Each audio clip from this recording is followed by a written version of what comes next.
Have you ever delved into the history of the Christian concept of the Trinity? This primal Christian belief, emerging from the monotheistic, professes that one God embodies three entities: the Father, the Son, and the Holy Spirit. Prior to this evolution in thought, Christians were primarily monotheistic, acknowledging the existence of only one God. However, the evolution of this concept from a singular to a triune entity is as intriguing as it is intricate. Burchard, in his book Egyptian Myths, page 285, encapsulates this idea beautifully. All religious research taken from Eastern sources mention one type of trinity or three births. The journey takes us back to ancient civilizations far beyond the Near East, where the trinity concept, influenced by polytheistic pagan beliefs, starts taking shape. Many scholars suggest that the first inklings of the trinity concept can be tracked back to the ancient in Egypt and India, where the number three bore profound importance in their myths and rituals. Therefore, the Trinity concept may not be as uniquely Christian as widely presumed, but rather an evolution stemming from older pagan beliefs. Diving deeper into the antiquity, we discover that the concept of Trinity was prevalent in many ancient civilizations long before the advent of Christianity.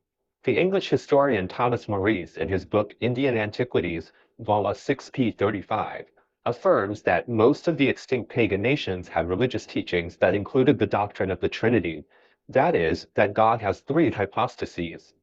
He further enlightens us in Vol. 4p. 372, stating, "We found in the ruins of an ancient temple, crushed by the passage of centuries, a statue with three heads on one body, intended to express the Trinity. In ancient Egypt, for instance, the divine trinity was represented by Osiris, the god of the afterlife, Isis, the goddess of fertility and motherhood, and their son, Horus, the sky god, Egyptians' god. Egyptians believed in the interconnectedness of these three deities, mirroring the Christian trinity's interrelationship. Drawing upon the work of scholar Toma Anman in his book The Ancient Pagans, it is fascinating to note yet another depiction of divinity that transcends categorization. Anman describes a picture of Buddha in a state of encompassing both masculinity and femininity, with a cross on the genitals. This powerful image encapsulates the duality and unity of existence, again hinting at the same notion of interconnectedness seen in the Trinity. In that same work, Anman sheds light on the pagan origins of Christian worship. Referring to page, all the symbols and signs used by Christians were to indicate the worship of things that are shameful, and it is impossible to deny their facts. He paints a stark picture of the early Christian rituals, describing them as ugly and filled with shameful iconography. Similarly, in ancient times, the Hindu religion held a trinity or Trimurti, at its core. This consisted of Brahma, the creator, Vishnu, the preserver, and Shiva, the destroyer. Each god played a vital role in the cyclical universe of Hindu cosmology, yet they were all considered manifestations of the ultimate divine. These ancient trinities, deeply rooted in their respective cultures, bear striking similarities to the Christian Trinity, suggesting a shared underlying spiritual intuition that transcends cultural and temporal boundaries. Jump ahead to the 1st century AD, when the seeds of Christian theory were taking root. The idea of the Trinity was not suddenly bestowed, but rather matured slowly over the passing years.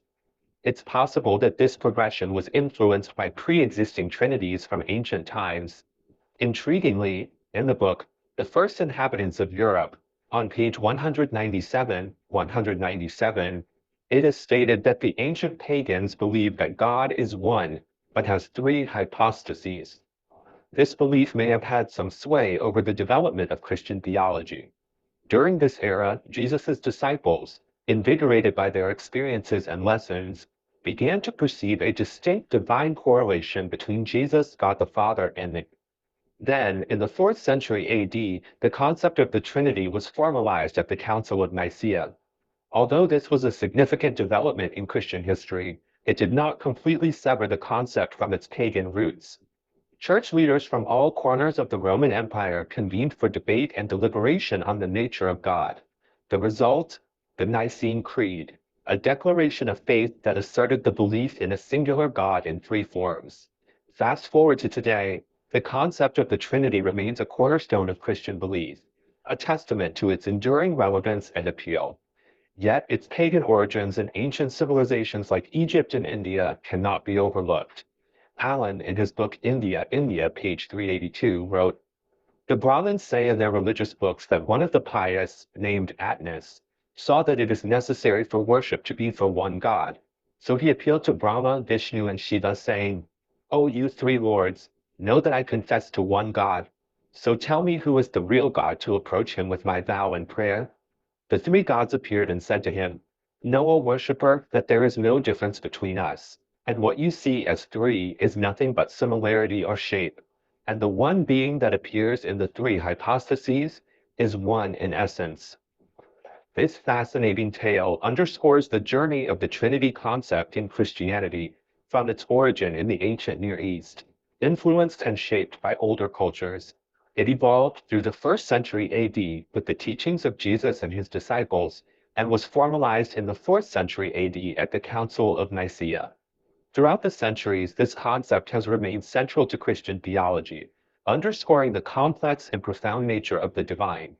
This exploration highlights not only the richness of Christian thought, but also its ties to ancient pagan cultures.